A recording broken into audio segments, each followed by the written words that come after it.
The lobby of the Grand Meridian Hotel glittered with Christmas lights, casting amber reflections across marble floors polished to a mirror shine. Daniel Carter stood near the concierge desk, adjusting the name tag on his navy vest, the uniform issued to maintenance staff working the holiday shift.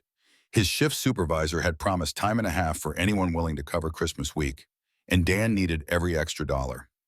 Emma's preschool tuition had gone up again, and the radiator in their apartment had started making that grinding sound that meant expensive repairs were coming. He'd just finished checking the service elevator on the third floor when he returned to the lobby, making a mental note to order replacement cables before the holiday shutdown.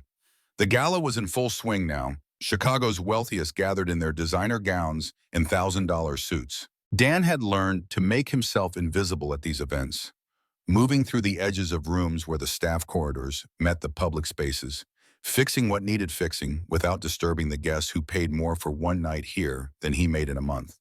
A woman in a white blazer dress seized his collar. Her blonde hair was twisted into a low bun, her eyes frantic yet cold with determination. The words came fast, urgent. "Pretend to be my husband, right now."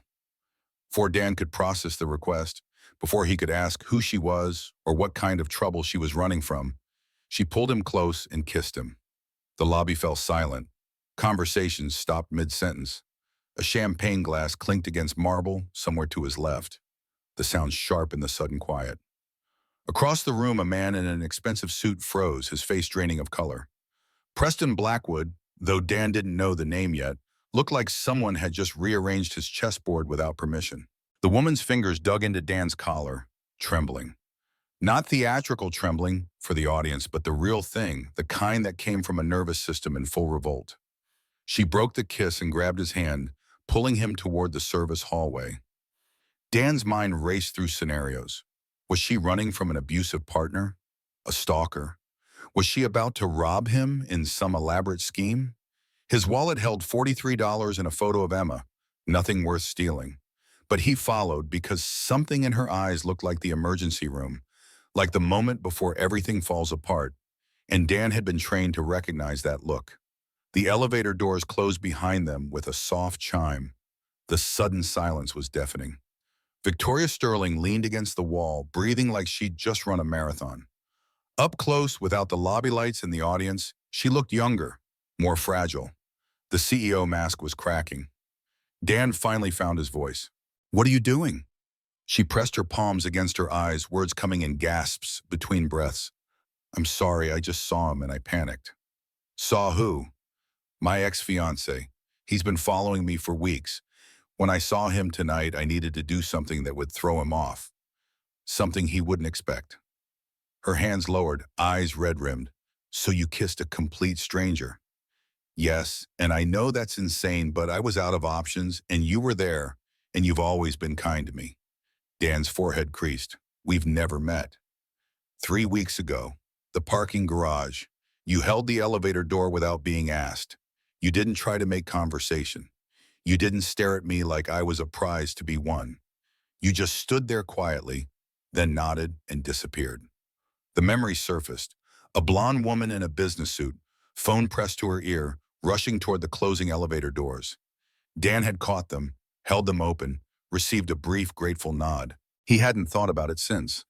It was just the thing you did. Victoria's voice cracked. "That kiss wasn't for the crowd, it was for me. If I hadn't done something, anything, I would have frozen.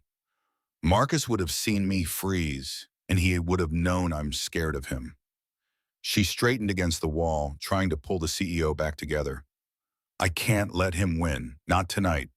Dan recognized the edge she was standing on. He'd stood there himself in the hospital corridor 3 years ago, in the funeral home, in the dark hours after Emma finally fell asleep asking when Mommy was coming home. This woman was drowning, and drowning people didn't make rational choices. They grabbed whatever was floating by. 10 minutes, Victoria said. "Just stand next to me for 10 minutes. Let him see that I'm not alone."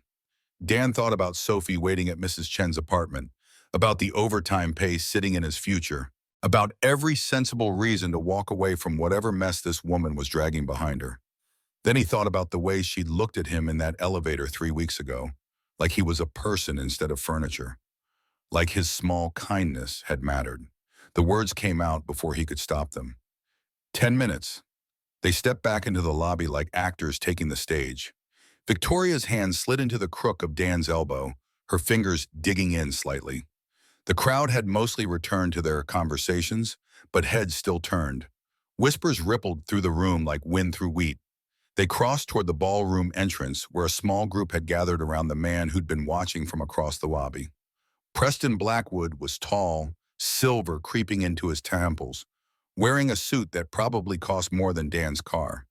His eyes tracked Victoria's approach with predatory focus, the kind of look Dan had seen on men who believed the world owed them something. Preston's voice came smooth as oil.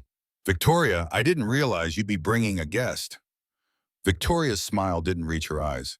"Preston, I didn't realize you'd be here at all.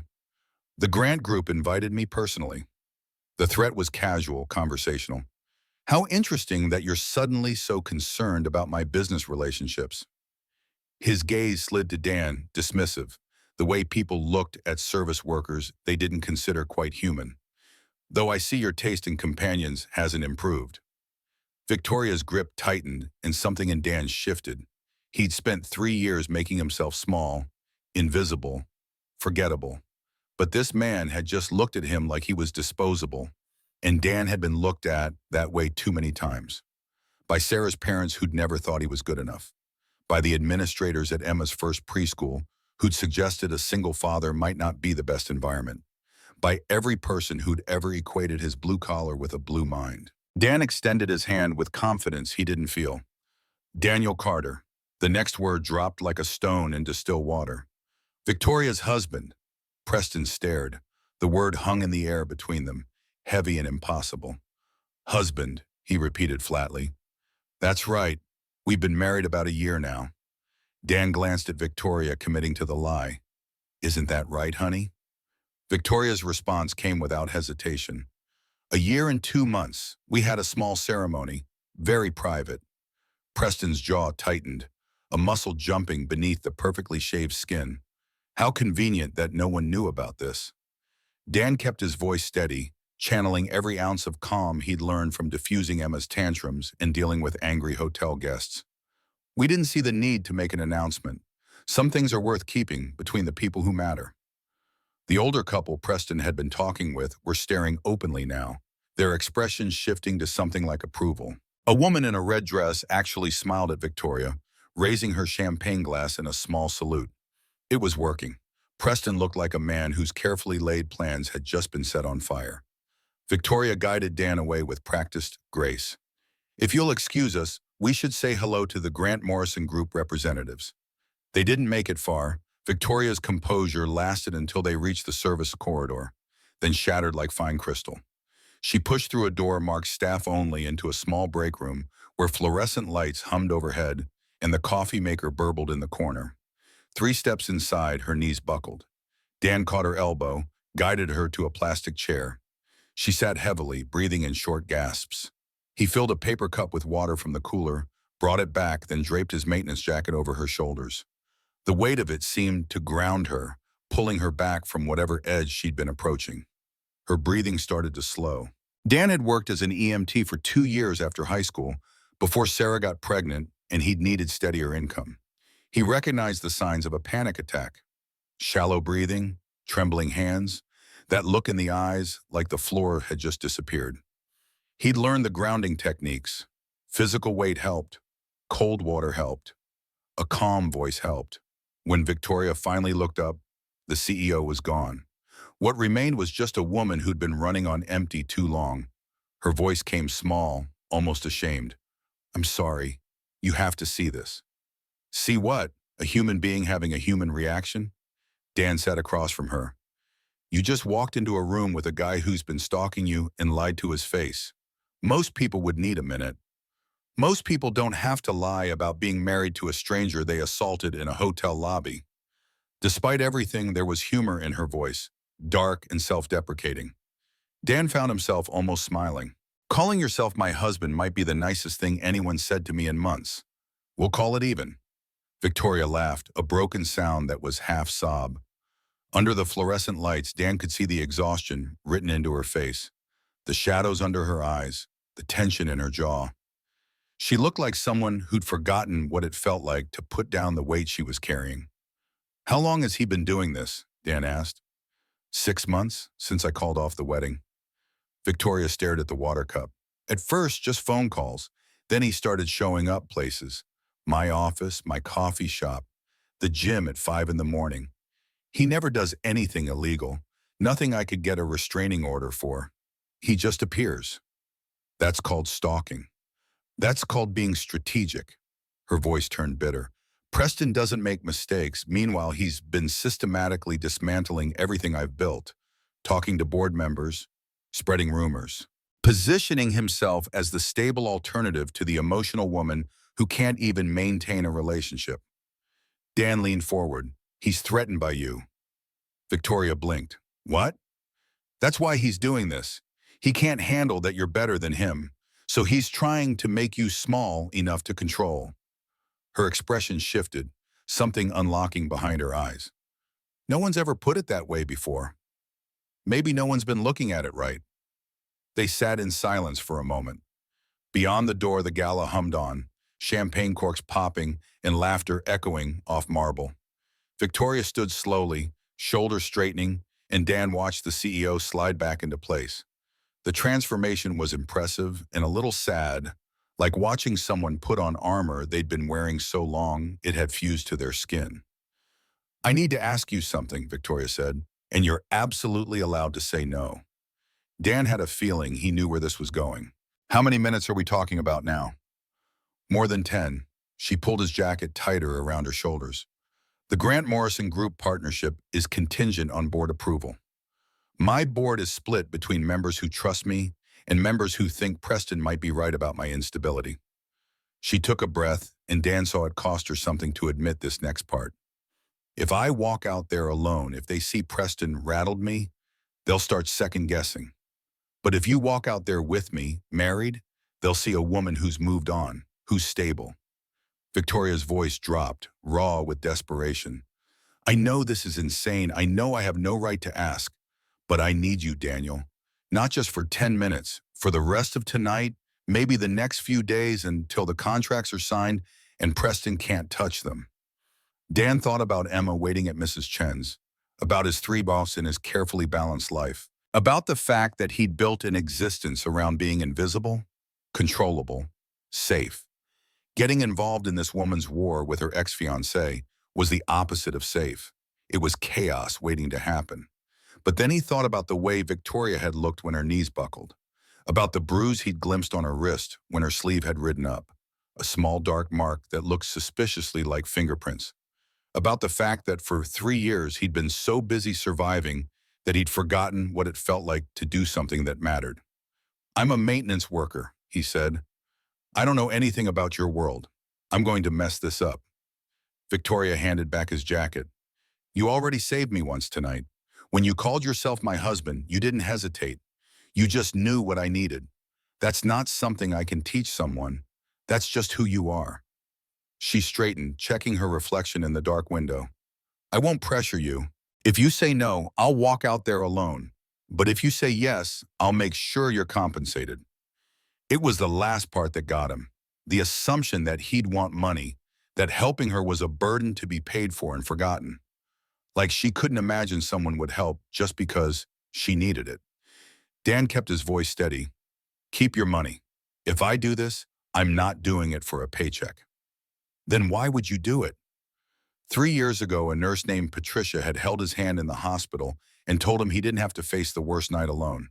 She'd sat with him while Emma colored pictures in the waiting room, not knowing her mother was gone.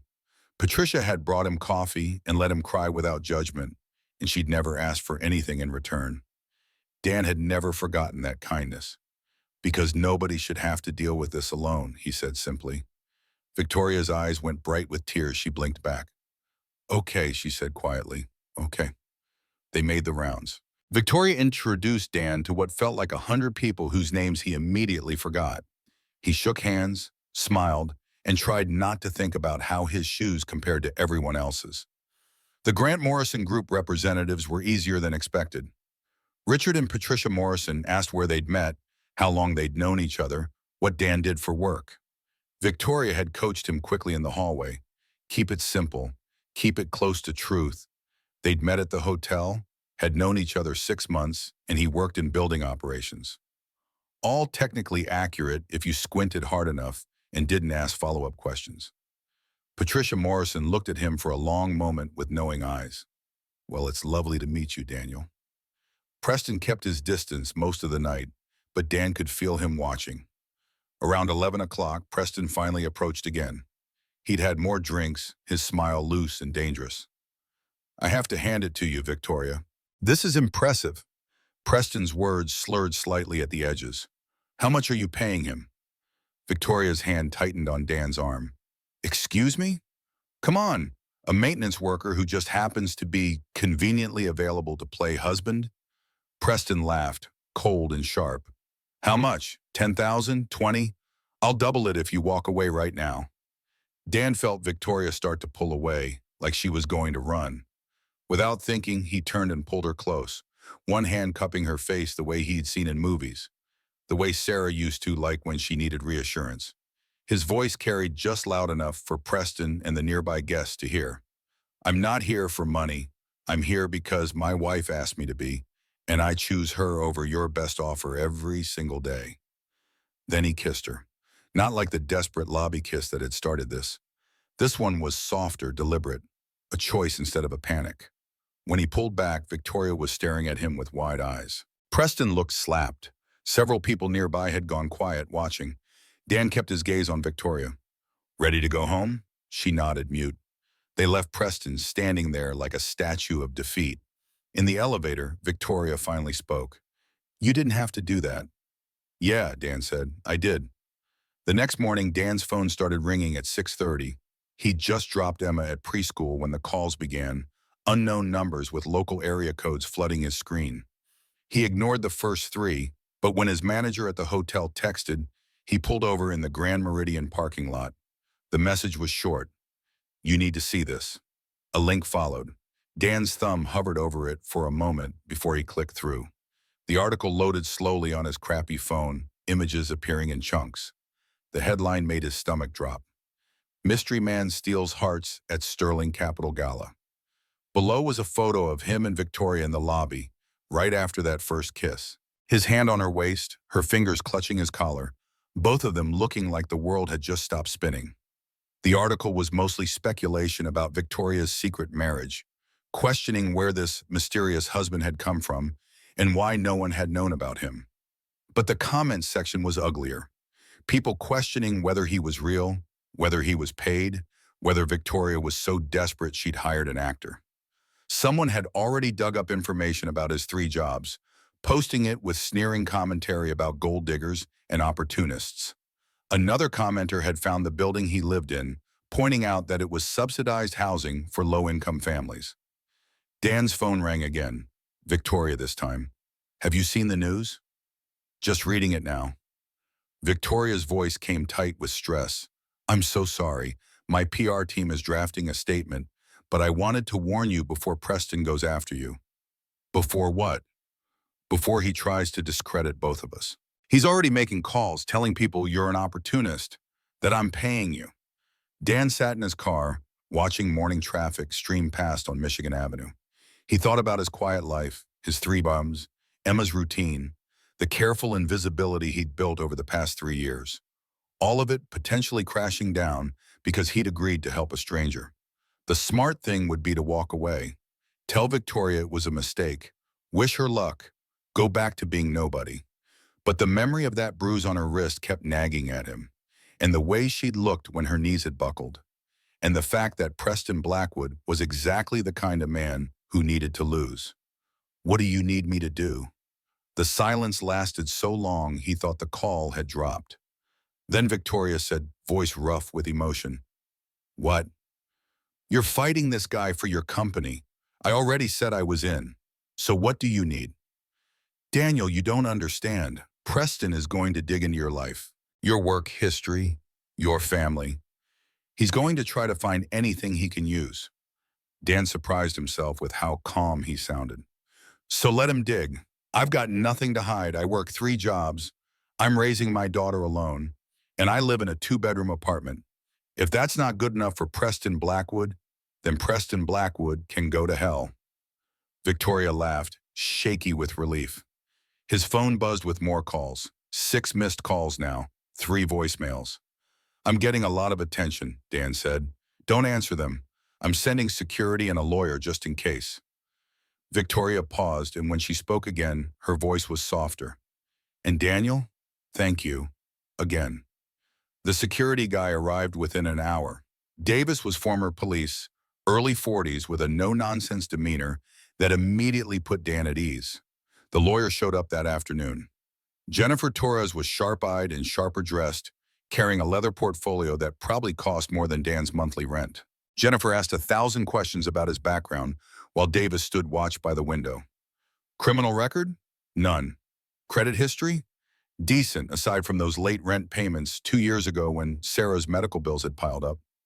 Work history? Stable? 3 jobs, but all legitimate? Any disputes with anyone? No. Any skeletons in the closet?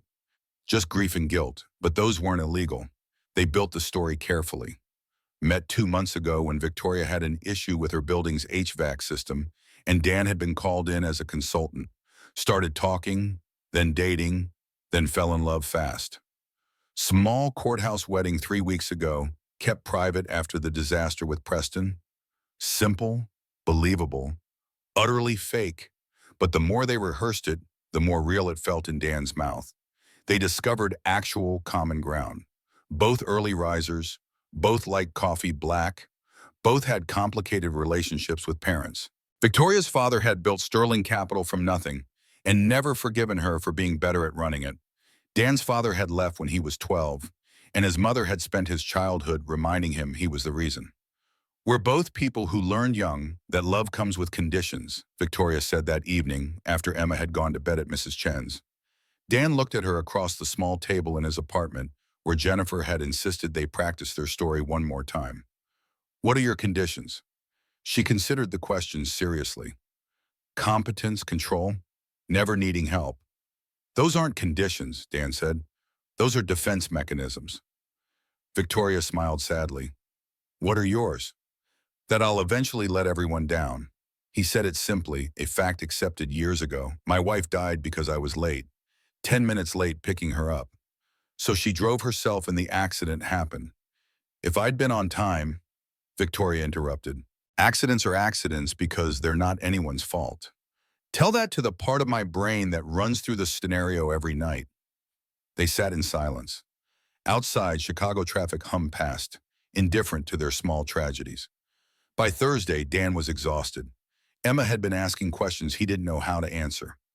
Why was Daddy on the internet? Why were people taking pictures? Why did that lady say mean things about them on TV? Victoria called that afternoon. "I need you to come to my apartment." Preston showed up at my office. Security escorted him out, but he's making threats. "I'd feel better if you were here." Dan looked at Emma, coloring happily at the kitchen table. "I've got Emma with me." Silence, then, "Bring her." Victoria's penthouse overlooked Lake Michigan from the 43rd floor. The kind of place Dan had only seen in magazines, all floor-to-ceiling windows and modern furniture that looked uncomfortable but probably cost a fortune. Davis rode up with them in the elevator. Emma stared wide-eyed at all the buttons. "This is like a castle," Emma whispered. Victoria met them at the door in jeans and a sweater, her hair down, face free of makeup. She looked younger this way, and terrified when she saw Emma. She crouched down to the little girl's level. "Hi, I'm Victoria. What's your name?" Emma's shyness lasted about 3 seconds. "Emma Elizabeth Carter. I'm 4 3/4. 4 3/4 is a very good age." Victoria's smile was genuine, reaching her eyes for the first time since Dan had met her. "I'm 32 and approximately 6 months." Emma giggled. Dan watched them, something tight in his chest loosening just slightly. They went inside. The apartment was enormous and somehow still felt cold, but Victoria had made an effort. Coloring books and crayons on the coffee table, pizza boxes. She looked at Dan nervously. "I wasn't sure what she'd like. The internet said kids like pizza." The internet was right. Emma ran to the windows, pressing her hands against the glass. "Daddy, look! You can see the whole world!" Victoria stood next to Dan, shoulders almost touching. The lawyer wants to meet tomorrow to go over the story, make sure we're aligned on details. What kind of details? How we met, when we got married, where we live. She glanced at him. That last one's tricky. Preston knows where I live. He's going to question why my husband isn't living here. Dan had been expecting this. So I move in for appearances until the contracts are signed. 2-3 weeks. What do I tell my daughter? Victoria turned to face him. The truth? That you're helping a friend. She's 4. She's going to ask questions. Then we'll answer them. Victoria's voice was steady, but Dan could see the fear in her eyes. I promise I'll do everything to make sure Emma's comfortable. She can have her own room, whatever you need. What Dan needed was for his life to make sense again. But that ship had sailed the moment he'd agreed to 10 minutes in a hotel lobby. Okay, he said. 2 weeks. Victoria's shoulders sagged with relief, but Dan wasn't finished. That bruise on your wrist at the gala. Victoria stiffened, defensive. I told you, I'm clumsy. I was an EMT for 2 years after high school. Dan kept his voice gentle but firm. That's a grab mark. Someone grabbed your wrist hard enough to bruise. Recently. The silence stretched between them. In the living room, Emma was making airplane sounds as she colored. Victoria's admission came quietly. 3 weeks ago, Preston cornered me in the parking garage. He grabbed my wrist, asked me to reconsider, said we could still fix this. She pulled away, got to her car, drove away. She didn't report it because it was her word against his, and Preston was very good at making sure there were no witnesses to his worst moments. Dan felt anger rising in his chest, hot and unfamiliar. He'd spent 3 years keeping his emotions carefully controlled, everything measured and safe. But this was different. This was a man terrorizing a woman, using his power and her fear to control her. If he touches you again, he won't, Victoria interrupted. Not with you here. That's the point, isn't it? Dan realized. I'm not just for show. I'm a bodyguard too. Victoria's eyes watered. I didn't want to ask that. You didn't have to. She pulled something from her briefcase on the counter, a manila folder thick with pages. I hired a private investigator 3 months ago, Marcus Reed, former FBI. He's been digging into Preston's finances. Dan's pulse quickened. Has he found anything? He sent his report yesterday. I haven't had time to read it yet. She looked at him. Maybe we should. They sat on the couch while Emma colored, their heads bent over 87 pages of financial analysis. Marcus Reed was thorough. Shell companies in the Cayman Islands, offshore accounts with money flowing through them like water through a sieve. Preston had been embezzling from Sterling Capital for 9 months, ever since the engagement ended. Using backdoor access he'd had as Victoria's fiancé, stealing $12.7 million so far. But there was more. Reed had flagged unusual transactions from 3 years ago. A large payment from Preston's investment fund to a consulting firm called Clearwater Solutions, LLC. That firm had hired a driver. That driver had been involved in a hit-and-run accident that was never solved. Dan's hands started to shake before his mind caught up to what he was reading. The date jumped out at him like a punch to the gut. March 15th, 2021, the same day Sarah died. What was the name of the consulting firm? His voice sounded strange to his own ears, distant and hollow. Victoria read from the report. Clearwater Solutions, LLC. The room tilted slightly. Dan gripped the edge of the couch to steady himself. The police said Sarah's accident was a drunk driver. They never caught him. The car was found abandoned 3 blocks away. Victoria was staring at him, her face pale. Dan, when did your wife die? March 15th, 2021, 6:47 p.m. Marcus Reed's note at the bottom of that page seemed to glow. Clearwater Solutions appears to be a shell company for hire, used for corporate espionage and special projects. Possible illegal activities including intimidation and worse. Preston knew your wife? Victoria's voice was barely a whisper. I don't know. Dan's throat felt tight. But I'm going to find out. Victoria was already pulling out her phone, fingers flying across the screen. 3 years ago, what was Sterling Capital working on? She pulled up archived emails and documents on her laptop. We were bidding on the Langston real estate portfolio, Preston's firm was bidding against us. We won. The pieces were falling into place. Horrible and inevitable. That deal made Sterling Capital what it is today. $800 million in profit.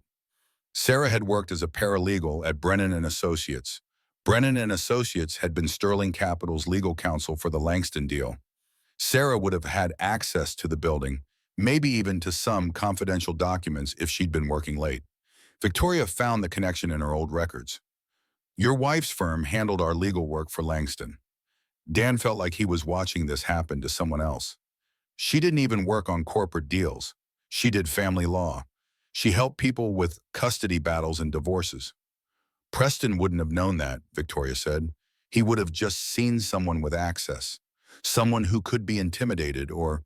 She stopped, unable to finish the sentence. Or eliminated. Dan completed it for her, his voice flat and dead. Emma called from across the room, oblivious. Daddy, come see what I drawed. Dan stood mechanically, walked over to admire Emma's picture of a castle with 3 stick figures in front. That's beautiful, sweetheart. That's you and me and Victoria, Emma explained proudly. Dan's vision blurred. He excused himself, walked to the bathroom, and stood with his hands braced against the sink. 3 years he'd spent believing Sarah's death was random bad luck. A drunk driver, a tragic accident, one of those senseless things that happen in a city of 3 million people. He'd carried the guilt of being 10 minutes late, of not being there to drive her home, of letting her get into that car alone. And all along, it might have been murder. Ordered by a man who was now stalking Victoria, threatening to destroy her life the way he'd destroyed Dan's. When he came back out, Victoria was sitting with Emma, helping her color. She looked up at Dan, her eyes full of understanding and shared rage. They didn't talk about it in front of Emma. But that night, after Emma was asleep in the guest room Victoria had converted into a child's wonderland, they sat in the kitchen and made plans. Dan called Detective Morrison, the cop who'd handled Sarah's case. He explained the new lead, asked for the file to be reopened. The detective was skeptical, but agreed to look into it. Victoria pulled up Sterling Capital's records from 3 years ago. The timeline was damning. Sarah died March 15th. Sterling Capital won the Langston bid March 20th. Preston's firm lost spectacularly, and 6 months later, Preston had proposed to Victoria, a calculated move to get closer to the company he couldn't beat. He used you, Dan said. He used both of us. Victoria's jaw was tight, and he's going to pay for it. But first, they had to get through the next 2 weeks. They had to sell this marriage to the board, secure the Grant Morrison partnership, and keep Preston from destroying what was left of their lives. Only now it wasn't just about Victoria's company. It was about justice for Sarah. It was about making sure Preston Blackwood finally faced consequences for the damage he'd caused. Dan looked at Victoria across the kitchen table. We need to be careful. If Preston finds out we know, he'll disappear. Victoria finished the thought. Take the money he's stolen and run. We need to trap him first. How? Victoria's smile was cold and sharp. I have an idea. Moving took less time than expected, mainly because Dan didn't own much worth moving. His entire life fit into the back of his 10-year-old Honda. Clothes for him and Emma, a battered toolbox that had belonged to his grandfather, toys Emma couldn't sleep without, 3 photo albums. Victoria sent a car service, but Dan refused. Showing up in a town car would only fuel the gold digger narrative already spreading through social media like wildfire. Mrs. Chen stood on the sidewalk watching him load boxes, her face creased with worry. Linda Chen had lived in the apartment below Dan's for 2 years, watching Emma when Dan worked late shifts, accepting payment in home-cooked meals and occasional plumbing repairs. Danny, are you sure about this? Dan secured Emma's car seat. Not even a little bit. That woman, she's good to you? She needs help, Linda, and I said I'd help her. Linda pulled him into a hug that smelled like jasmine tea and mothballs. You're a good man, but good men get hurt too. Be careful. Emma bounced in her seat the whole drive to Victoria's building, chattering about the castle and the race car bed and whether Victoria liked dinosaurs. Dan's hands stayed tight on the wheel, his mind churning through everything that could go wrong. Preston would find out where they were living. The press would camp outside. Emma would have nightmares in an unfamiliar place. Victoria would realize she'd invited chaos into her carefully controlled world and regret the whole arrangement. The doorman at Victoria's building looked at Dan's Honda like it was leaking toxic waste, but helped carry boxes to the service elevator anyway. Davis met them on the 43rd floor, taking the heavier items while Dan carried Emma's stuffed animals. The guest room had been transformed overnight. Pink walls, educational posters about planets and animals, a bookshelf already stocked with age-appropriate literature Victoria must have ordered based on internet research. Emma's eyes went wide. "Is this all mine?" "All yours," Victoria confirmed. She'd changed into casual clothes, yoga pants, and an old Northwestern sweatshirt, her hair pulled back in a messy ponytail. She looked more human this way, less like the Ice Queen CEO from the gala photos. "Can I put my things away?" "However you want." Emma dove into organizing her new space with the serious concentration only a 4-year-old could muster. Dan found himself standing in Victoria's kitchen, which was roughly the size of his entire previous apartment, unsure what to do with his hands. Victoria poured coffee without asking if he wanted any. "Your room is down the hall. Master suite is on the other side of the living room. Bathroom between your room and Emma's. Kitchen is always stocked, but I don't actually cook, so feel free to use it however you need." This is really happening. Apparently, Victoria handed him the coffee, their fingers brushing. "Jennifer wants us at her office at 9 tomorrow morning. PR strategy meeting. Susan Chen from my communications team will be there." Dan's phone buzzed, another unknown number. His voicemail was full of messages from reporters, bloggers, amateur detectives who thought they'd cracked the case of Victoria Sterling's mysterious husband. Marcus Sullivan had called 3 times, leaving increasingly concerned messages about whether Dan needed backup. "I should call my friend, Marcus. He's worried." Victoria nodded. "Use any room you want. Make yourself at home." The phrase felt absurd in a penthouse that probably cost more per month than Dan made in a year, but he appreciated the effort. He stepped out onto the balcony, 43 floors above Chicago, and dialed Marcus. "Jesus Christ, Danny, I've been trying to reach you for 2 days." Marcus Sullivan was 58, built like a fire hydrant, with hands scarred from 30 years working maintenance and mechanical systems. He'd taken Dan under his wing when Dan first started at the Grand Meridian, teaching him everything the vocational courses hadn't covered. How to read building blueprints, how to diagnose problems by sound, how to deal with rich people who thought shouting made things get fixed faster. "I'm okay, Marcus. Just dealing with a complicated situation." "Complicated? Kid, your face is all over the internet. People saying you're conning some billionaire? Is it true you married her?" Dan exhaled slowly. "It's complicated." "That's not an answer. I'm helping someone who needs help. That's the truth." Marcus was quiet for a long moment. This woman, she worth it?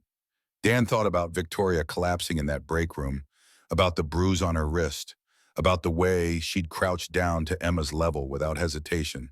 "Yeah, she is." "Then you're doing the right thing. But Danny, be careful. Rich people, they live in a different world. They got different rules." "I know." "No, I don't think you do." Marcus's voice was gentle but firm.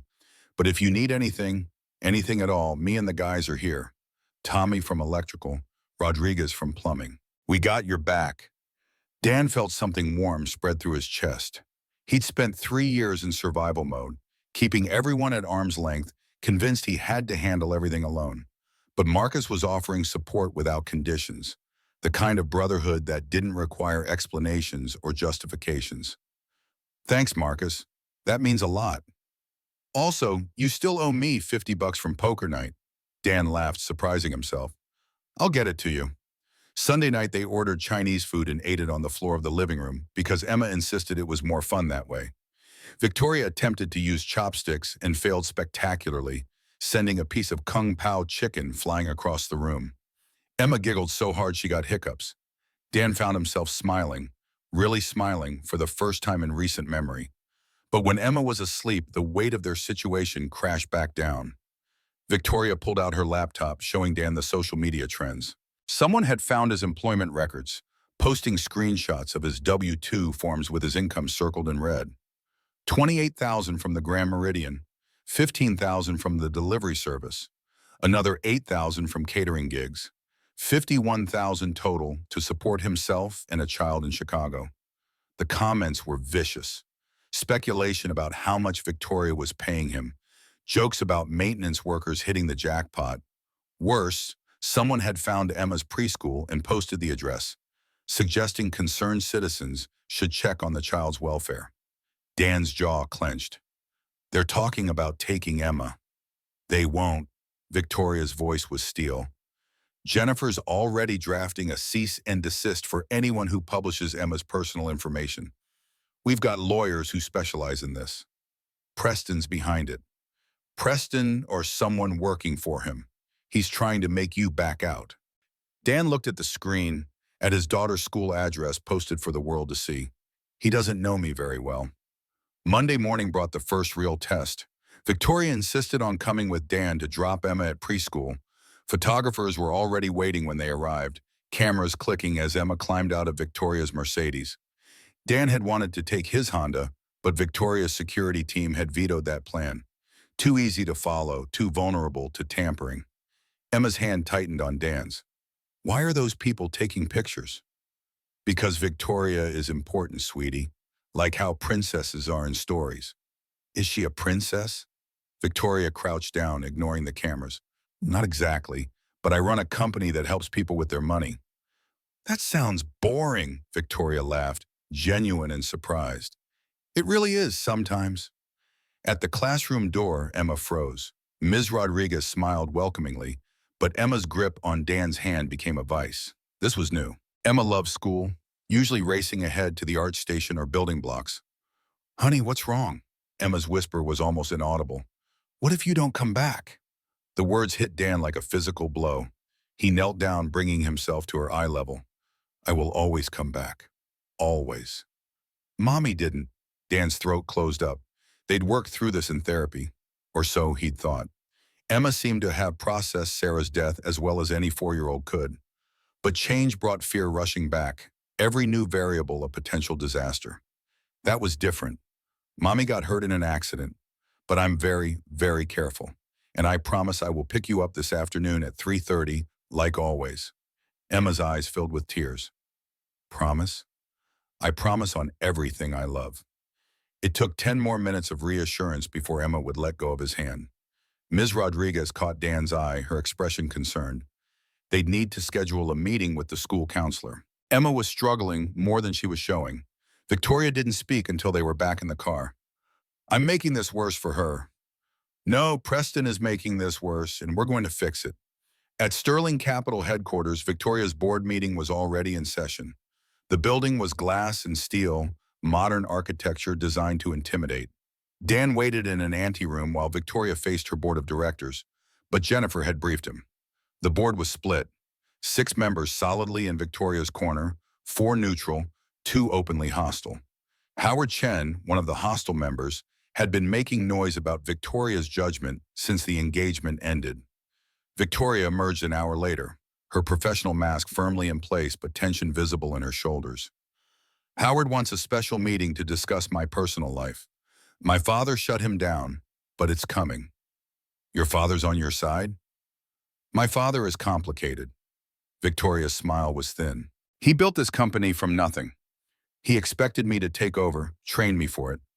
But I don't think he ever really accepted that I might be better at running it than he was. They drove to Jennifer Torres' office in the Loop, where the lawyer had assembled a war room. Photographs covered one wall, timeline on another, printouts of social media posts arranged in clusters. Susan Chen from Victoria's PR team was already there, along with Marcus Reed, the private investigator. Susan cut straight to business. Preston's team is running a coordinated smear campaign. 3 different Twitter accounts posting the same talking points within minutes. Instagram influencers suddenly interested in your relationship. Someone's paying for this. Marcus Reed pulled up financial records on his laptop. I've traced some of the payments, shell company in Delaware, but the money originates from accounts connected to Preston's operation. Jennifer clicked through a presentation. Here's our counter strategy. Phase 1, controlled photo opportunities showing Daniel and Victoria as a normal couple. Phase 2, brief statement requesting privacy. Phase 3, Daniel does one interview with a local station we trust. Dan's stomach twisted. I don't want to do an interview. You need to, Susan insisted. Right now, the narrative is Victoria pays you to pretend. We need to give you a voice, make you three-dimensional. Show people the real Daniel Carter. Victoria touched his arm. Only if you're comfortable. We can find another way. Dan thought about Emma's fear that morning, about Ms. Rodriguez's concerned face, about the comments suggesting he was an unfit father. What would I even say? The truth, Jennifer advised. You work hard. You love your daughter. You fell in love with Victoria despite the complications. Keep it simple and authentic. The rest of the week fell into a surreal routine. Dan worked his morning shift at the Grand Meridian, though his manager had asked him to avoid guest-facing duties until the media attention died down. He spent afternoons with Emma, then returned to Victoria's penthouse where they'd have dinner and strategize their next moves. It felt like living in two different worlds simultaneously, neither quite real. Thursday afternoon, Victoria's shower broke. Dan heard her curse from the master bathroom, a creative string of profanity that made him smile despite everything. She emerged wrapped in a bathrobe, hair dripping. The building's maintenance team can't get here until tomorrow. I've got a video call with Hong Kong investors in 20 minutes, and I look like a drowned rat. Let me see. Dan grabbed his toolbox from the hall closet. Victoria's bathroom was marble and chrome, a study in expensive minimalism. The rainfall shower head was high-end, European, the kind of fixture that cost more than his monthly rent used to be. Water dripped steadily from the head despite the tap being fully closed. He examined the system. Your pressure balancing valve is stuck. Someone did maintenance recently and didn't reset it properly. Can you fix it? Dan pulled out his socket wrench. Water heaters in the utility closet? I think so. I've never actually looked. He found the heater tucked away behind the kitchen, a tankless system that heated on demand. The service panel was still open from recent maintenance, gas valve only partially open. Sloppy work, dangerous work actually. A partially closed gas valve could cause pressure, build up, potentially leading to leaks. Whoever serviced this didn't know what they were doing, Dan muttered. He adjusted the valve to the correct position, checked the pressure gauge, then went back to the shower. 15 minutes later, hot water flowed properly and the drip had stopped. Victoria leaned against the door frame, watching him work with something like wonder. How did you know how to do that? I've been working with HVAC and plumbing systems since I was 16. It's just mechanics. You learn how the pieces fit together, and then everything's fixable. Preston has an MBA from Harvard. He couldn't fix anything if his life depended on it. Dan packed up his tools. Different skill sets. No, Victoria's voice was firm. Better skills. You can actually solve problems instead of just talking about them. That night, James Sterling requested a meeting with Victoria. Her father rarely came to her apartment, preferring she visit his Lincoln Park mansion, so the request set off alarm bells. Dan stayed in Emma's room, reading her stories about brave princesses and clever foxes, while Victoria paced the living room waiting for her father to arrive. James Sterling was 64, silver-haired, with the kind of presence that came from building an empire through force of will. He looked at Dan with the assessing gaze of someone used to evaluating assets, then nodded once as if Dan had passed some invisible test. Mr. Carter. Sir, James turned to Victoria. We need to talk, privately. They disappeared into Victoria's home office. Dan couldn't hear the conversation, but 20 minutes later, Victoria emerged looking shaken. Her father left without another word to Dan, his expression grave. Dan waited until Emma was asleep before asking, "What did he say?"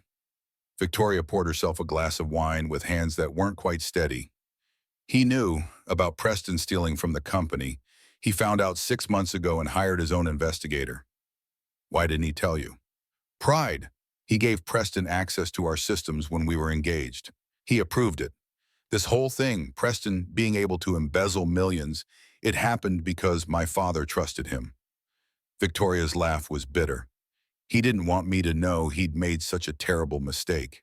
How much did Preston actually take? Not 12 million, closer to 30. My father's been tracking it, building a case to have him arrested. But he's been doing it alone because he couldn't admit he'd failed. Dan absorbed this information. $30 million. That kind of theft meant serious federal prison time, which meant Preston was backed into a corner. Desperate, dangerous.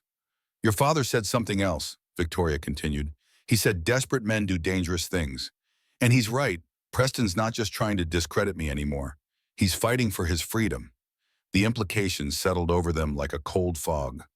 Preston knew the walls were closing in. He'd do whatever it took to survive. And right now, Victoria and Dan were the biggest threats to his escape plan. We need to be more careful, Dan said. We need to be smarter. Victoria's eyes were hard. My father might have been building this case alone, but we're not going to. Tomorrow, I'm calling the FBI myself. If Preston's going down, it's going to be on my terms. Tuesday brought a new crisis. Dan picked Emma up from preschool to find her unusually quiet, clutching her backpack like a shield. In the car, she stared out the window without speaking. At the penthouse, she went straight to her room and closed the door. Dan found Victoria in the kitchen, preparing a snack plate with the careful precision of someone following internet instructions. Apple slices arranged in a fan, cheese cut into small cubes, crackers in a neat row. It was almost endearing how hard she was trying. Emma's upset about something. Victoria set down the knife. School? I don't know. She won't talk to me.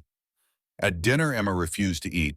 Victoria tried to engage her in conversation about her day, asking about art class and recess, but Emma just pushed food around her plate. Finally, Victoria tried to help, reaching for Emma's fork. Emma's voice came sharp and angry. You're not my mom. The words hung in the air like broken glass. Victoria froze, her hand hovering over the table. Emma's face crumpled, tears streaming down her cheeks. I want to go home. I don't like it here. I don't like her. Emma pointed at Victoria, accusation and pain mixed together. You're trying to replace Mommy. Victoria looked like she'd been slapped. She pulled back, standing slowly. Emma, I would never.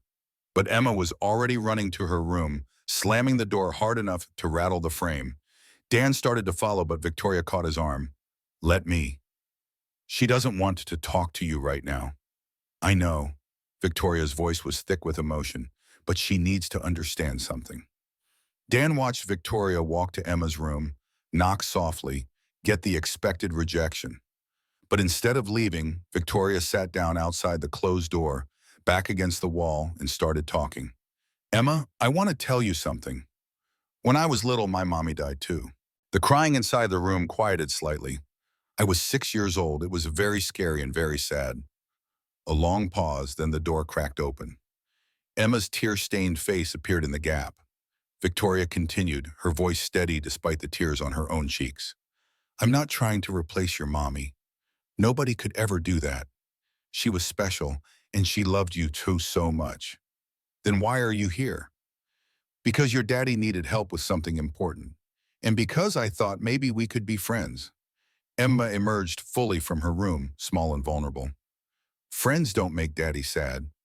Does your daddy seem sad to you, since we've been staying here? Emma considered this seriously. No, he smiles more now. He laughs. Victoria knelt down eye to eye with Emma. Can I tell you what I'm really scared of? Emma nodded. I'm scared that you'll never give me a chance. Because I really want to be your friend, Emma. But I can't force that. It has to be something you choose. What if you go away? Like Mommy? The real fear, finally spoken aloud. Victoria pulled Emma into a hug, and Dan watched his daughter cling to this near stranger like a lifeline. I'm not going anywhere, I promise you, Emma. I will be here as long as you want me here. Dan stood in the hallway, his heart too full for his chest. This woman he barely knew was making promises to his daughter. Promises she might not be able to keep. But she was trying. She was showing up. And Emma, who'd been so scared of losing another person she loved, was taking a chance on trusting again. Wednesday morning brought Preston's counterattack. Dan dropped Emma at school and was heading to the Grand Meridian when Victoria called, her voice tight with controlled panic. Preston's at my office, in the lobby. Security's trying to remove him, but he's threatening to go to the press. I'm 20 minutes away. He says he has documents showing I paid you $50,000, 2 days before the gala. Dan's blood ran cold. That's impossible. I know it's impossible, but he has bank transfer records. Jennifer's on her way, but Danny, if he goes public with this before we can prove they're fake, I'm coming. Hold him off. Dan made it to Sterling Capital in 15 minutes, parking illegally and jogging through the lobby. Preston Blackwood stood near the elevators, perfectly groomed in a navy suit, radiating confidence. Victoria and Jennifer faced him, security flanking them.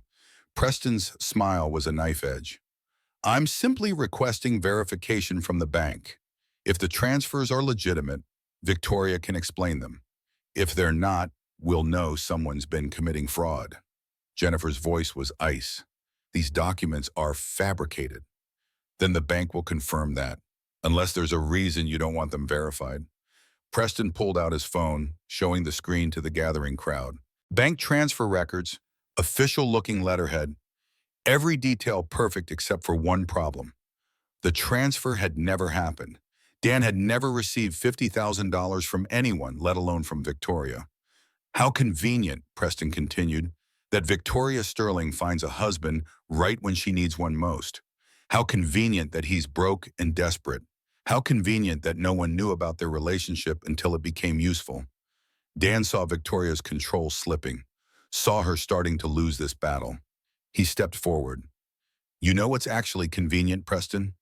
That you're here harassing your ex-fiancé instead of explaining to federal investigators where $30 million went. Preston's smile faltered. Yeah, we know about the embezzlement, the shell companies, the offshore accounts. We know all of it. Preston recovered quickly, but not before several board members and employees had seen him flinch. You don't know what you're talking about. Don't I? Dan moved closer, keeping his voice calm but letting steel show through. How about we call the FBI right now? Get them down here? I'm sure they'd love to see your bank records while they show you theirs. Preston's jaw tightened. This isn't over. No, it's not, but it will be. Dan looked at Victoria. Ready to go? They left Preston standing in the lobby, his facade finally cracking. In the car, Victoria's hands shook as she buckled her seatbelt. He had real documents, official bank letterhead. How did he? Forgery. Good forgery, but still fake. Dan's mind was racing. He's escalating. That means he's scared. Or it means he's about to win. Victoria's voice broke. The board meeting is Friday. If he goes public with those documents before we can prove they're fake, Howard Chen will use it to force me out. That afternoon, they assembled the team in Victoria's penthouse. Jennifer, Marcus Reed, Susan, Davis. They spread documents across the dining table, building their case against Preston while defending against his attacks. Marcus Reed examined the forged bank records. These are professional grade. He's using serious fraud tools, but they're not perfect. Give me 48 hours, I can prove they're fake. Jennifer shook her head. We don't have 48 hours. The board votes Friday morning. So we don't play defense. Victoria stood, her spine straightening. We go on offense. Everyone looked at her. Preston wants to trap me with fake evidence. Fine. I'll trap him with the truth. I'll call him, agree to meet, offer him a way out, stepping down as CEO if he backs off. You can't actually step down, Jennifer protested. I won't have to. Victoria's smile was sharp, because Preston won't be able to resist gloating. He'll admit everything, and we'll record it. The plan took shape over the next 2 hours. Victoria would call Preston, propose a meeting at her office Thursday afternoon. Jennifer would be present as witness. Marcus Reed would install hidden cameras, recording equipment with cloud backup. The goal? Get Preston to confess to the embezzlement, the forgery, his plan to take over Sterling Capital. What's my role? Dan asked. You'll be there, Victoria decided. Preston thinks you're beneath him. He'll show off in front of you. Men like Preston can't resist proving they're smarter than everyone else. Marcus Sullivan called that evening while Dan was helping Emma with the dinner. Danny, I heard what happened at Sterling Capital today. You okay? Hanging in there? Listen, I talked to the guys. Tommy, Rodriguez, half the maintenance crew. We want you to know we got your back. This rich asshole comes after you. He's going to have to go through all of us. Dan felt his throat tighten. Thanks, Marcus. I mean it. That's what brothers do. We look out for each other. Marcus paused. Also, you still owe me $50. Dan laughed despite everything. I'll get it to you after this is over. After this is over, first round's on me. Thursday arrived with the weight of inevitability. Marcus Reed spent the morning installing cameras in Victoria's office. Tiny devices hidden in air vents and wall fixtures. 4 angles, audio backup, everything uploading to secure cloud storage in real time. Jennifer reviewed Illinois recording law one more time. Single-party consent made everything legal as long as Victoria agreed, which she had in writing. Victoria and Dan rehearsed the conversation, practicing the beats. Victoria would play defeated executive, willing to surrender if Preston backed off. Dan would be silent observer, looking worried. Preston, hopefully, would be arrogant enough to confess. Emma stayed with Mrs. Chen, who'd driven into the city specifically to help. "You be careful," Linda warned. "Men like that, when they get cornered, they get dangerous." At 1:30, Victoria called Preston. "We need to talk." "I'm listening." "Not on the phone, in person. My office, 2 Pi." Preston's laugh was cold. "Why should I meet with you?" Victoria let exhaustion color her voice. "Because you win, Preston. You win." Silence stretched over the line. Then, "I'll be there." They waited in Victoria's office, watching the clock tick toward 2. Jennifer sat in the corner with her notepad, officially present as legal counsel. Dan stood by the window, stomach churning. This was it. Everything came down to the next hour. Preston arrived exactly on time, confidence radiating from every step. He sat across from Victoria without being invited, sprawling in the chair like he already owned it. "Thank you for seeing reason." Victoria's voice was level. "Let's be clear about what this is. You wanted to talk. I'm listening. I want what's best for Sterling Capital. You want control." Preston smiled. "Same thing, isn't it?" Victoria laid the trap carefully. "The bank documents you showed me, they're fake. Prove it. You know they're fake because you made them." Preston's smile widened. "That's a serious accusation." "Not as serious as embezzling $30 million. The room temperature seemed to drop. Preston glanced at Dan with open contempt. "Does your maintenance man understand what we're discussing?" Dan stayed silent, playing his role. "You can't prove anything," Preston said to Victoria. "You think I didn't know you'd hire someone to investigate me?" "Marcus Reed is very thorough." "Reed?" Preston laughed. "That washed-up FBI has-been?" "I've known about your little investigation for weeks. I've been feeding Reed false information through his sources. Half of what he found is garbage." Victoria's shock was genuine. Dan's was too. Preston had been ahead of them, playing them, controlling the information flow. But Victoria recovered. "You're right. Reed's information wasn't perfect. That's why my father hired a second investigator, someone you didn't know about." Preston's smile faltered. Victoria slid a folder across her desk. "Shell companies, wire fraud, RICO violations. Federal case, Preston. My father's been building it for months." Preston grabbed the folder, flipped it open. His face went pale as he scanned the documents. Real documents this time. Detailed accounting of every stolen dollar. Dan finally spoke. "Tell her about Sarah Carter." Preston looked up. "Who?" "My wife, killed 3 years ago. Hit-and-run driver hired by Clearwater Solutions, LLC, your shell company." You can't prove I had anything to do with that." "Then why do your financial records show a payment to Clearwater 3 days before she died?" Dan stepped closer. "Why did Clearwater hire the driver who ran her off the road?" Preston stood abruptly. "I didn't order anyone killed. I mean—" He stopped, realizing what he just admitted. Jennifer's pen scratched across her notepad, recording every word. "This is a setup," Preston said. "This is justice," Victoria corrected.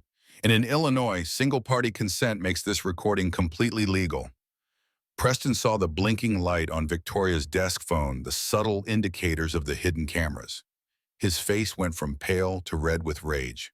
"You think this is over? I'll destroy both of you. I'll drag your names through every courtroom in this country. I'll make sure Daniel Carter never sees his daughter again. That little brat will end up in foster care when I'm done." Dan moved before thinking, his fist connecting with Preston's jaw. The crack of bone on bone sounded loud in the office. Preston staggered back, blood blooming from his split lip. Jennifer stood. Daniel, no! But the damage was done. Or maybe, Dan thought, the damage was finally being repaired. Preston Blackwood had threatened Emma, had admitted to conspiracy if not direct culpability in Sarah's death, had confessed to embezzlement on camera. Security arrived within seconds, Davis and his team flooding into the office. Preston tried to push past them, but Jennifer's voice stopped him cold. Mr. Blackwood, the FBI is on their way. I'd suggest you wait here. Preston made one last play, his lawyer instincts kicking in despite the blood on his chin. Nothing I said is admissible. You can't use any of this. Actually, Jennifer held up her tablet. In Illinois, one-party consent means Ms. Sterling had every right to record this conversation. And threatening a minor? That's a separate crime. You just confessed to multiple federal offenses while being recorded legally. Preston finally understood he was trapped. Really trapped. No escape routes, no clever plays left. His empire of lies was crumbling, and he demolished it himself with his own arrogance. Federal agents arrived 10 minutes later. Preston Blackwood was arrested in Victoria's office, read his rights in front of a dozen witnesses, led away in handcuffs while employees gathered in doorways to watch. Dan saw Howard Chen among the crowd, the hostile board member, his face registering shock and grudging respect. In the aftermath, Victoria collapsed into her desk chair, adrenaline finally releasing its hold. Dan's hand throbbed where it had connected with Preston's face, already swelling. Jennifer was on the phone with prosecutors, forwarding copies of the recording, building the case that would keep Preston behind bars for years. We did it, Victoria whispered. Yeah. Dan flexed his sore hand. We did. But even in victory, Dan couldn't shake the feeling that they'd barely scratched the surface of Preston's crimes. The connection to Sarah's death was circumstantial at the best. Clearwater Solutions had hired the driver, yes, but proving Preston ordered the hit would require more evidence than they currently had. That battle would take years if it ever came to resolution at all. For now, though, they'd won. Sterling Capital was safe. Victoria's position was secure. Preston was facing federal charges that would put him away for most of a decade. The hardest part, Dan realized, was just beginning, because their arrangement had been built on a lie, held together by necessity and shared danger.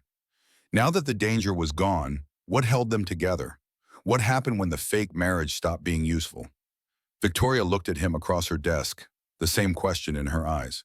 Friday morning arrived with the weight of endings. The board meeting was scheduled for 10 a.m., and Victoria moved through her apartment with mechanical precision, selecting the right suit, the right shoes, the right armor for battle. Except there was no battle left to fight. Preston was in federal custody. The evidence was overwhelming.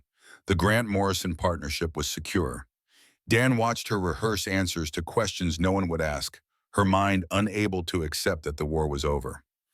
Emma ate cereal at the kitchen counter, swinging her legs and humming a song from school, oblivious to the tension vibrating through the adults around her. You'll be fine, Dan offered. Victoria's smile was brittle. I know. But fine wasn't the problem. Victory was the problem, because victory meant the agreement ended. 2 weeks until the contracts were signed, that had been the deal. Well, the contracts would be signed today, maybe tomorrow. The timeline didn't matter. What mattered was that Dan and Emma's presence was no longer necessary. The Sterling Capital boardroom was all glass and leather, designed to intimidate. Victoria took her seat at the head of the table while Dan waited in the anteroom with Jennifer. Through the glass walls, he watched the board members file in. James Sterling, Victoria's father, sat to her right. Howard Chen, the skeptic, sat at the far end. Between them, 10 other faces Dan had studied in photographs but never met. Victoria's presentation was flawless. She explained Preston's arrest, clarified Sterling Capital's position as victim rather than accomplice, outlined the federal investigation's timeline, and presented the Grant Morrison partnership terms. Her voice never wavered. Her hands never shook. She was the CEO these people had trusted, vindicated at last. The vote was 11-1, with Howard Chen abstaining rather than supporting, but abstention was close enough to victory. Richard Morrison appeared on the video screen, congratulating Victoria on her handling of an impossible situation. The partnership was official. Sterling Capital was safe. Jennifer squeezed Dan's shoulder. It's over. Dan nodded, but over felt like the wrong word. over-implied something finished, complete. This felt more like an interruption, a pause before the real question had to be answered. Victoria emerged from the boardroom 40 minutes later, handshakes and congratulations still echoing behind her. Her smile was professional, perfect, and utterly empty. In the car, she stared out the window at Chicago's skyline. I should feel relieved. Should? I won. Preston's gone. The company's secure. Everything I fought for. Victoria's voice was flat. So why do I feel like I'm losing? Dan knew the answer but couldn't say it out loud. Because winning meant going back. Back to her empty penthouse, her 80-hour work weeks, her life of careful control that never let anyone close enough to matter. And Dan would go back too, back to his 2-bedroom apartment and his 3 jobs and his careful invisibility. They picked Emma up from school together, perhaps for the last time. Emma chattered about her art project, a painting of their family standing in front of a castle. 3 stick figures, carefully labeled in wobbly preschool handwriting. Daddy, Emma, Victoria. At the penthouse, Emma ran to her room to add more details to her castle drawing. Victoria stood in the kitchen, still wearing her boardroom armor, looking lost in her own home.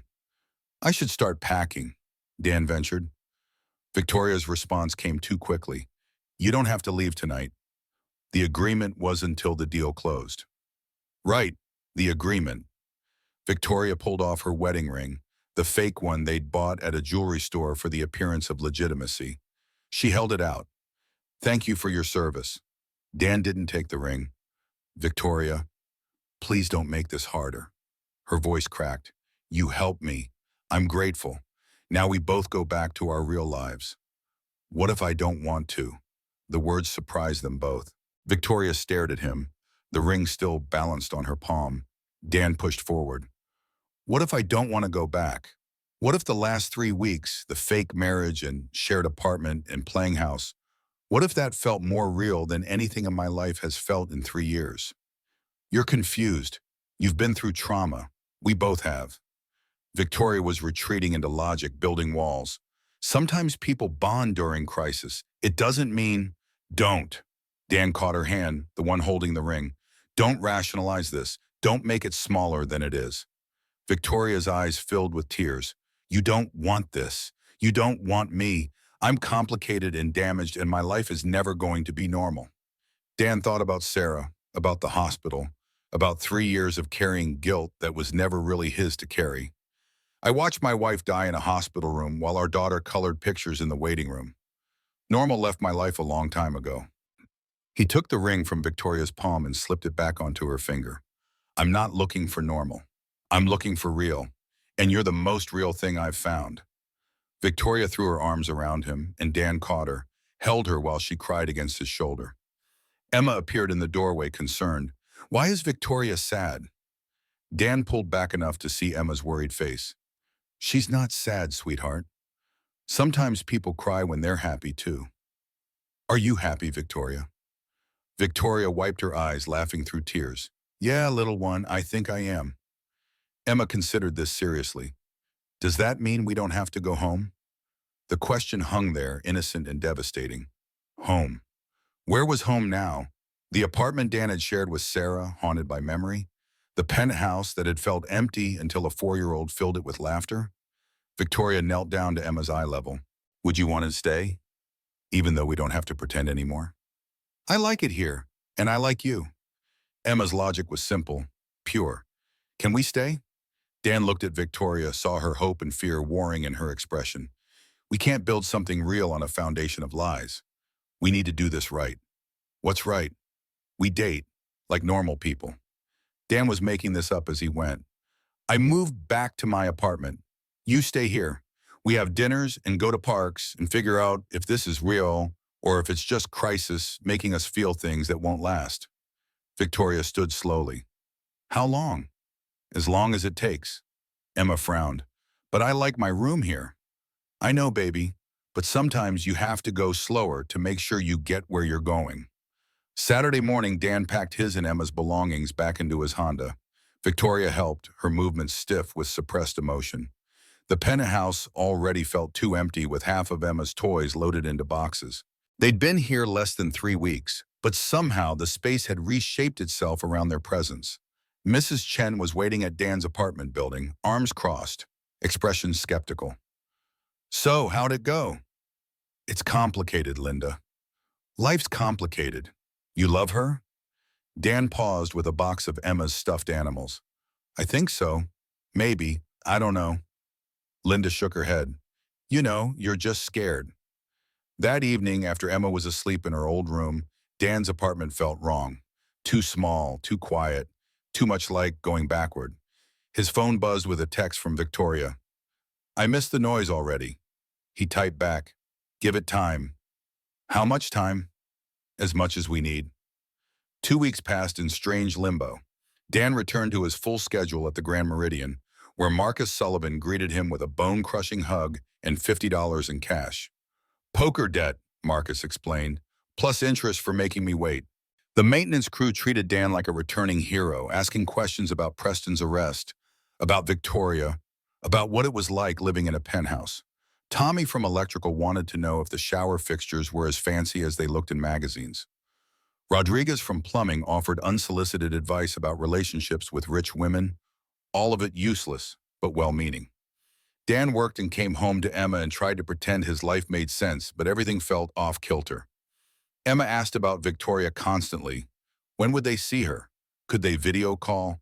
Did Victoria miss them too? Sunday afternoon, 3 weeks after moving out, Dan's phone rang with Victoria's number. "Would you like to have coffee?" His heart jumped. "Just coffee?" "Just coffee. Emma's with Mrs. Chen." "Yeah, she's teaching Emma how to make dumplings." "Okay, there's a place near you, Lakeview Cafe. 20 minutes?" The cafe was small and comfortable, the kind of neighborhood spot where regulars knew the staff by name. Victoria was already there when Dan arrived, sitting at a corner table in jeans and a Northwestern sweatshirt, her hair pulled back in a ponytail. She looked younger this way, more accessible, less like the CEO, and more like the woman who'd collapsed in his arms crying. "Hi." "Hi." Dan slid into the seat across from her. They ordered coffee. The barista brought it with a knowing smile, like she could sense the tension between them. Dan wrapped his hands around the warm mug, grateful for something to do with them. Victoria spoke first. "How's Emma?" "She misses you, asks about you every day." "I miss her too." Victoria's voice was soft. "Just her?" "Not just her." They both smiled, some of the awkwardness dissolving. Dan studied her face, noting the shadows under her eyes were lighter now, the tension in her jaw less pronounced. She looked like someone who'd finally put down a heavy weight. "I don't know how to do this," Victoria admitted. "Date someone. Have a relationship that isn't about business or strategy or control. I don't know how to date a CEO billionaire." "So we're both figuring it out." "Yeah." They talked for 2 hours about Emma's new obsession with dinosaurs, about Sterling Capital's restructuring post-Preston, about Sarah and how Dan was finally considering grief counseling, about Victoria's father, who'd apologized for not protecting her sooner. They talked about nothing and everything, and when Dan walked Victoria to her car, he kissed her because he wanted to, not because anyone was watching. The kiss was different this time, slower, real. When they pulled apart, Victoria was smiling. "Can we do this again?" "I'd like that." 3 weeks later, Victoria came to Dan's apartment for dinner. Emma had insisted on helping cook, which meant the kitchen was a disaster of flour and tomato sauce. They made pasta from scratch. The three of them working together in the tiny space, bumping elbows and laughing when Emma's noodle dough stuck to the ceiling. Victoria was terrible at cooking, but game to try. She burned the garlic bread twice and oversalted the sauce, but Emma declared it the best dinner ever and insisted Victoria sit next to her. After dinner, they colored together while Dan cleaned up, watching them through the kitchen doorway. This felt right. Not perfect, not magazine cover beautiful, but real, messy and chaotic and filled with the kind of life that mattered. Later, after Emma was in bed, Victoria helped Dan finish the dishes. Standing at the sink, their shoulders touching, Victoria spoke quietly. "This is your real life." "I know. 2-bedroom apartment, pasta from a box, secondhand furniture." Dan turned to face her. "Is that a problem?" "No." Victoria's eyes were bright. I just want to make sure you understand. If this continues, if we make this real, my life isn't going to change much. I'll still work 80-hour weeks sometimes. I'll still have board meetings and investor calls and business trips. And I'll still work maintenance and take night classes for my engineering degree. Dan had enrolled the week before, finally pursuing the education he'd abandoned when Sarah got pregnant. I'll still drive a beat-up Honda and live in a small apartment. So where does that leave us? Dan took her hands. It leaves us figuring it out together. No more pretending, no more fake marriages or strategic arrangements. Just us, trying to build something real. Victoria kissed him, soft and certain. When she left that night, Emma called from her bedroom. Daddy, is Victoria your girlfriend now? Dan sat on the edge of Emma's bed. Would that be okay with you? Emma nodded solemnly. She makes you smile. And she doesn't get mad when I make mistakes. Why would she get mad at mistakes? Mommy didn't get mad either. Good moms don't get mad at mistakes. Dan's throat tightened. Emma was comparing Victoria to Sarah, giving her the highest compliment a 4-year-old knew how to give. Victoria's not your mom, honey. But she could be my friend who's like a mom. Yeah, baby, she could be.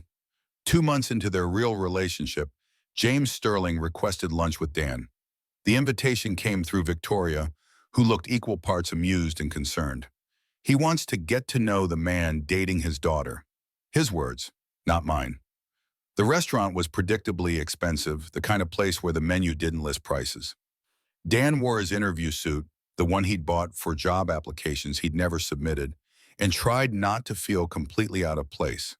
James Sterling was exactly as imposing as Dan remembered. Silver hair, shrewd eyes, the bearing of someone who'd built an empire through sheer force of will. He ordered for both of them without asking Dan's preference, which might have been insulting except the food turned out to be excellent. Mr. Carter, you and Victoria have been seeing each other for several weeks now. Yes, sir. And before that, you helped her with the Preston situation. Dan chose his words carefully. I did what anyone should do when someone needs help. Most people wouldn't have. James cut into his steak with surgical precision.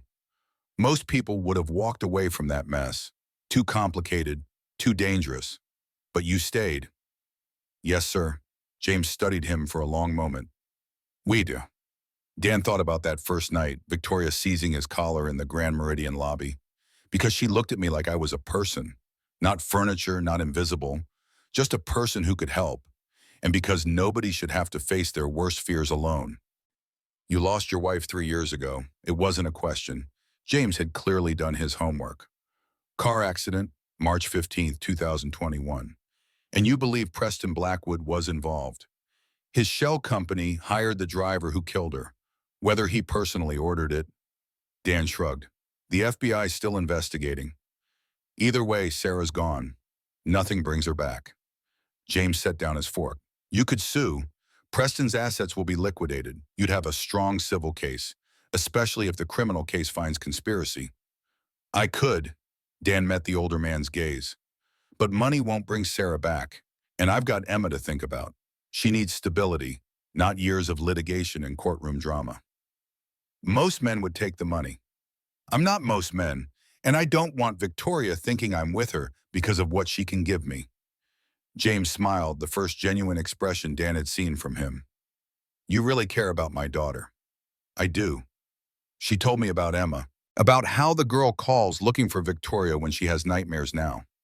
Dan nodded. Emma had started video calling Victoria at bedtime, needing to see her face before sleeping. Victoria always answered no matter what meeting she was in. Dating Victoria means photographers and media attention and scrutiny, James continued. Your daughter will grow up in that spotlight. Every school event, every birthday party, every mistake will be documented and analyzed. Are you prepared for that? Dan had thought about this. I spent 3 years trying to be invisible, making myself small, keeping Emma safe by keeping us hidden. But you know what I learned? James waited. Being invisible didn't keep us safe. It just kept us lonely. Dan's voice was steady. Victoria makes me want to stop hiding. She makes me feel like existing that isn't something to apologize for. James nodded slowly. My daughter deserves someone who sees her. Not the CEO, not the money, not the power. Someone who sees Victoria and chooses her anyway. I do see her, and I choose her every day. The rest of lunch passed in easier conversation. James asked about Dan's engineering courses, his work at the Grand Meridian, his plans for Emma's education. By the time they finished, Dan felt like he'd passed some invisible test. As they left the restaurant, James offered his hand. "You're good for her, Daniel. Don't screw it up." "I'll do my best, sir." 3 months into dating, Victoria called Dan in a panic. The main HVAC system at Sterling Capital had failed during a crucial investor presentation. The building was heating up fast, the backup system wasn't engaging, and the building's regular maintenance team couldn't diagnose the problem. "I know it's insane to call you," Victoria's voice was tight with stress, "but they're saying it'll take hours to get a specialist here, and we've got 200 people in the conference room. I'll be there in 20 minutes. Dan arrived with his toolbox to find Sterling Capital's lobby in controlled chaos. Employees fanning themselves, visitors looking annoyed, and Victoria's assistant directing people to rooms with working air conditioning. Victoria met him at the service elevator, her professional mask firmly in place but relief visible in her eyes. "Thank you for coming. Let's see what we've got." The HVAC control room was in the basement, a maze of pipes and electrical panels and diagnostic readouts that would overwhelm most people. Dan spent 5 minutes analyzing the system, tracing connections, checking temperatures and pressures. Rodriguez from the Grand Meridian had taught him a trick. Listen to the machines. They'll tell you what's wrong if you pay attention. Dan pressed his ear against the main compressor unit, heard the irregular rhythm that meant something was forcing the motor to work harder than it should. "Your thermostat's in emergency heat mode," Dan explained to the building's maintenance tech, a young guy who looked both embarrassed and grateful for the help. "Someone said it wrong, probably during last week's testing. The system's trying to heat a building that's already warm, so it's overloaded the compressor." 20 minutes later, Dan had reset the system, adjusted the thermostats, and checked the backup systems to ensure they'd engage properly if needed. Cool air began flowing through the vents. Victoria's investors wouldn't even know there'd been a problem. Victoria appeared in the doorway as Dan was packing his tools. "How much do I owe you?" "Nothing."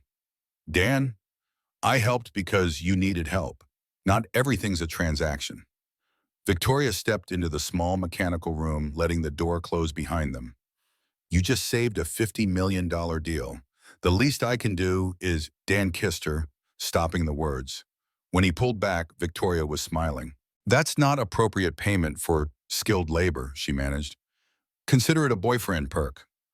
Behind them, the young maintenance tech cleared his throat awkwardly. Miss Sterling? The investors are asking when you're coming back?" Victoria straightened, CEO mask sliding back into place, but her hand found Dan's, squeezing once before she let go. "Tell them 5 minutes." That evening, Victoria showed up at Dan's apartment without calling first. Emma was already in pajamas, brushing her teeth before bed. Victoria looked different, determined, her movements purposeful as she set her bag down. "I've been thinking." Dan waited, recognizing the tone. This was CEO Victoria, the one who made decisions and expected them to be executed. "We've been dating for 3 months, taking it slow, doing things the right way, and it's been good, really good. But I'm tired of going home to an empty apartment every night. I'm tired of saying goodnight to Emma over video calls. I'm tired of slow." Emma appeared in the bathroom doorway, toothbrush still in her mouth. "Victoria!" Victoria laughed, kneeling down to hug Emma despite the toothpaste risk. "Hi, little one." After Dan had tucked Emma into bed, he found Victoria pacing his small living room. "Move in with me, you and Emma, for real this time." Dan's heart hammered. "Victoria, I know we said we'd take it slow, but slow was to make sure this was real, and I know it's real now." Victoria's words came fast, like she'd been rehearsing them. "I love you. I love Emma. I want to wake up with you every morning and argue about whose turn it is to make breakfast and help Emma with homework. You want us to move in. I want you to stay, not because I need protection or because of some agreement, because I choose you, because you make my apartment feel like home." Dan crossed to her, taking her hands. Emma needs stability. If we do this and it doesn't work, it'll work. Victoria's voice was fierce. We'll make it work, because I'm not giving up on this. On us. Dan thought about the past 3 months, about coffee dates and dinners and the way Victoria fit into their lives like she'd always been there. About Emma calling for Victoria when she had nightmares. About Victoria answering every time. About standing in a small kitchen, doing dishes together, and feeling more complete than he had in 3 years. Okay, Victoria blinked. Okay? Yeah, let's do it. Let's move in, for real this time. Victoria kissed him hard, both of them smiling against each other's lips. Behind them, Emma's small voice called out, "Does this mean I get my castle room back?" They both laughed. "Yeah, bae," Dan called back. "You get your castle room back." A year and a half after that first night in the Grand Meridian lobby, Daniel Carter and Victoria Sterling stood in Grant Park under an arbor decorated with late spring flowers. 50 guests watched as Judge Roberts, the same judge who'd processed their hasty first marriage at the courthouse, officiated their real wedding. Emma stood between them in a pink dress, holding their rings on a small cushion. She took her role as ring bearer very seriously, having practiced for weeks. Dan's vows came from the heart. "A year and a half ago, you grabbed my collar and asked me to pretend. I'm done pretending. You're brilliant and strong and stubborn, and you make me want to be brave. I love you. For real." Victoria's voice shook slightly but held steady. "You taught me that strength isn't about control, it's about letting people in. You and Emma gave me a family I didn't know I needed. I love you, for real." Judge Roberts smiled. "Emma, do you accept Victoria as your family?" Emma's response was loud enough for everyone to hear. "Yes, but can I call you Mom now?" Victoria's careful composure crumbled. Tears streamed down her face as she knelt to Emma's level. "Yes, please." The reception was small, held in the private room of a restaurant Victoria's family had frequented for generations. Marcus Sullivan attended with Tommy and Rodriguez, the maintenance crew uncomfortable in suits, but beaming with genuine happiness for Dan. James Sterling gave a toast about second chances and choosing love over fear. Mrs. Chen cried through the entire ceremony and gave Victoria a jade bracelet that had belonged to her own mother. Later, as they danced their first dance as a real married couple, Victoria whispered, "No regrets? Not even one. Not even that I dragged you into a mess with a criminal ex-fiancé?" Dan pulled her closer. "Especially not that." 6 months after the wedding, Preston Blackwood was sentenced to 8 years in federal prison, plus $75 million in fines and restitution. The charges: wire fraud, embezzlement, computer fraud, conspiracy. The investigation into Sarah's death remained open, the driver having pleaded guilty to vehicular manslaughter, but refused to implicate Preston directly. Dan made peace with the ambiguity. Sarah was gone, but Emma was thriving. That had to be enough. Sterling Capital grew 40% in the year following Preston's arrest. The Grant Morrison partnership exceeded projections. Victoria was named CEO of the Year by 3 different business publications. Dan finished his engineering degree through night classes and took a position as facilities manager at Sterling Capital, overseeing the building systems he'd once fixed as a contractor.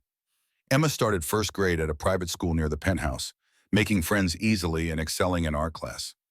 She called Victoria Mom without hesitation now, though they'd had long conversations about Sarah and how Emma could love 2 mothers without betraying either one. One Saturday morning, exactly 2 years after that first night at the Grand Meridian, Dan and Victoria sat in the family court listening to Judge Martinez review their adoption petition. Emma sat between them, swinging her legs and coloring a picture of their family. "Emma, do you understand what adoption means?" Emma looked up from her drawing. "It means Victoria becomes my real mom, legally and everything." "That's right. She'll be responsible for you, love you, take care of you." "She already does that." Judge Martinez smiled. "I hereby grant the petition for adoption. Emma Carter is now legally Emma Carter Sterling." Emma jumped up, hugging Victoria so hard they both nearly fell over. Dan watched them, thinking about Sarah and how she would have loved Victoria, how she would have wanted Emma to have this. The guilt he'd carried for 3 years had finally loosened its grip, replaced by something gentler. Gratitude for what he'd had and what he'd found again. That evening, they returned to the Grand Meridian for Sterling Capital's annual Christmas gala. Full circle, Dan thought, as they walked through the same lobby where this had all started. The marble floors still gleamed under amber lights, the same Christmas decorations reflecting off polished surfaces. Emma ran ahead to the children's activities area the hotel had set up, leaving Dan and Victoria standing near the spot where she'd first grabbed his collar. "Do you ever regret it?" Victoria asked. That night, Dan pulled her close, breathing in the scent of her perfume. "Never, not for a second. I basically assaulted you in a public lobby. You asked for help. I chose to give it." Victoria leaned against him, her professional CEO mask nowhere in evidence. "I was so scared that night. I thought I was losing everything. And instead, I found everything." Victoria looked up at him. "You, Emma, a family, a life that feels real instead of performed." Marcus Sullivan appeared, bringing Tommy and Rodriguez with him. The maintenance crew had been invited as Dan's guests, and they were clearly enjoying the fancy atmosphere while also making fun of it. "Danny," Marcus pulled him into a hug. "Look at you, all fancy now. Facilities manager. Still remember how to fix a toilet? I could take you in a plumbing contest any day, old man." "That's what I like to hear." Marcus nodded respectfully to Victoria. "Mrs. Carter Sterling, thanks for taking care of our boy." Victoria smiled. "He takes care of me just as much." "That's how it should be." Marcus clapped Dan on the shoulder. "That's what family does. We take care of each other." Emma ran back breathless and excited. "Mom, Dad, they have hot chocolate with marshmallows." Victoria and Dan exchanged glances. Mom and Dad never got old. "Can we get some?" "Of course." Emma grabbed both their hands, pulling them toward the refreshment table. They walked through the glittering lobby, a family of three, whole and happy, exactly where it had all begun. Dan thought about that first night, about Victoria's desperate kiss and her frantic request for help, about his decision to say yes when every logical reason screamed no, about how sometimes the best choices are the ones you make with your heart instead of your head. 2 years ago, he had been invisible, surviving but not living. Now he was a husband again, a father to a thriving daughter, part of a community that supported him and a relationship that challenged and sustained him in equal measure. He'd built a career he was proud of, pursuing the engineering degree he'd abandoned years ago. He had friends and family and a life that mattered, all because one desperate woman had grabbed his collar and asked for 10 minutes of his time. Victoria leaned close, her voice soft enough that only he could hear. "Thank you for saying yes that night." Dan kissed her temple. "Thank you for asking." They reached the refreshment table where Emma was already chatting with the server about marshmallow quantities. The Grand Meridian hummed around them, wealthy and powerful people conducting their business and building their networks. But Dan and Victoria only had eyes for their daughter and each other. Sometimes, Dan thought, the best answer is the one that makes no logical sense, the one that breaks your careful plans and disrupts your controlled life, the one that asks you to be brave when you've spent years being safe. Sometimes you just have to say yes and trust that love will figure out the details. Emma turned around with 3 cups of hot chocolate, her face glowing with joy. Victoria took her cup, Dan took his, and they toasted together in the middle of the lobby where it had all started. "To family," Victoria proposed. "To second chances," Dan added. "To hot chocolate," Emma finished, making them both laugh. They drank together, the warmth spreading through Dan's chest having nothing to do with the beverage. This was home, not the penthouse or the apartment or any physical location. Home was standing in a hotel lobby with the people who'd chosen him and who he'd chosen back, building something real from the ashes of what they'd lost. The future stretched ahead, unknowable and slightly terrifying, but Dan wasn't afraid anymore. Whatever came next, they'd face it together. That was enough. That was everything.